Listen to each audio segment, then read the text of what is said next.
Nah, sebelum Pak Said Didu saya sudah lama sering ke sana main-main, jalan-jalan sama keluarga, sama anak istri ke sana. Ya, kepingin tahu aja, ini PIK ini bener nggak hanya untuk satu komunitas saja. Nah, ternyata ketika saya ke sana, saya tahu sendiri dengan mata kepala sendiri, malah yang namanya tempat wisata itu berbagai macam lintas ya, suku, golongan, warna kulit, bebas di sana, tidak ada bayar malah. Yang di wisata Aloha itu kan, kecuali kalau makan, ya makan, minum ya pasti membayar di mana-mana tempat wisata. Tapi PIK sudah menunjukkan itikat baik untuk bagaimana tempat tersebut bisa dinikmati oleh semua lapisan masyarakat yang ada, termasuk yang nggak punya duit misalnya mau ke sana hanya punya untuk ongkos transport, bisa jalan-jalan di tepi pantai, melihat pemandangan, dan Bali aja bisa kalah tuh sama PIK itu. Nah, setelah saya melihat Pak Said Didu ngomong seperti itu, hati saya terpanggil, hati saya terketuk. Masa sih penduduk di sana terdolimi, masa sih masyarakat di sana teraniaya, termasuk adanya penekanan jual beli tanah. Nah, alhamdulillah Allah memudahkan saya melakukan investigasi di sana. Saya keliling PIK dari ujung timur, utara, barat, selatan, mungkin nggak cukup ya karena saking luasnya. Tapi bisa saya ambil kesimpulan yang membuat saya terenyuh.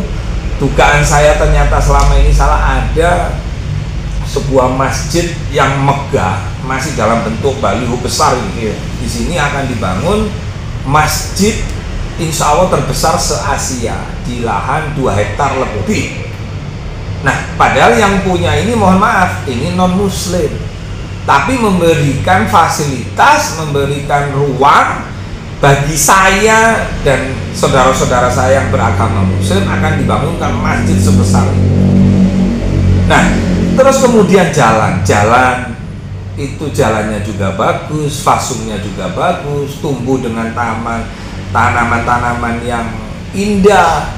Nah, ini kan patut disyukuri, terlepas misalnya ada plus minus, itu wajar namanya pembangunan. Apalagi ini sudah dituangkan oleh pemerintah sebagai PSN, proyek strategi nasional.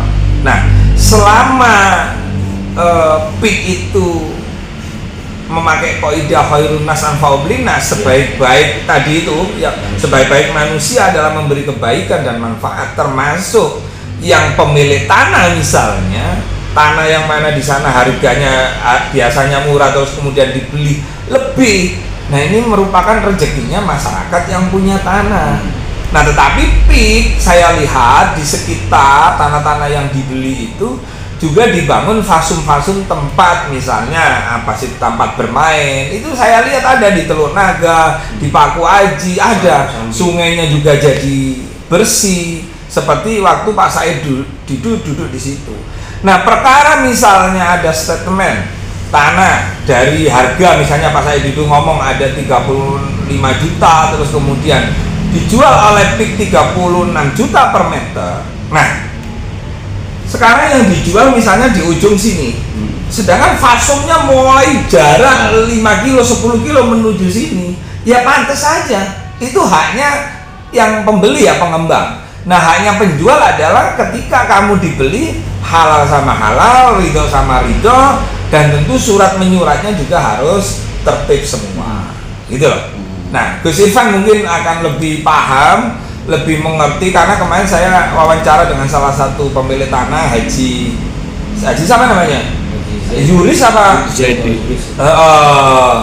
Itu saya senang tanah saya dibeli, dia dapat uang 3 miliar, itu tunai kontan. Dan saya melihat, saya nggak bisa sebut data para penjual, saya juga dapat.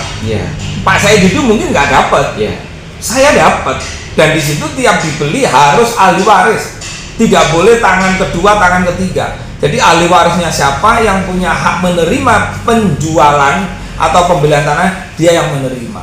Kalau ada misalnya dari petugas pihak atau dari BPN atau dari pihak pengembang menanyakan suratnya karena sudah di DP, loh kok suratnya kok nggak beres, Ya mungkin itu ditanyakan, biasalah, tapi tidak boleh mengatakan bahwa telah terjadi premanisme dan lain-lain. Nah, ini dapat menimbulkan aksi-aksi yang itu dapat menimbulkan kegaduhan dan chaos kalau itu tidak bisa dipertanggungjawabkan. Nah, yang kami sayangkan Pak Said Didu ini tidak melakukan tabayun dulu. Nanti akan malu nanti kalau sampai nanti data-data daripada penduduk yang menjual tanahnya itu kita blow up, nanti pasti akan malu itu.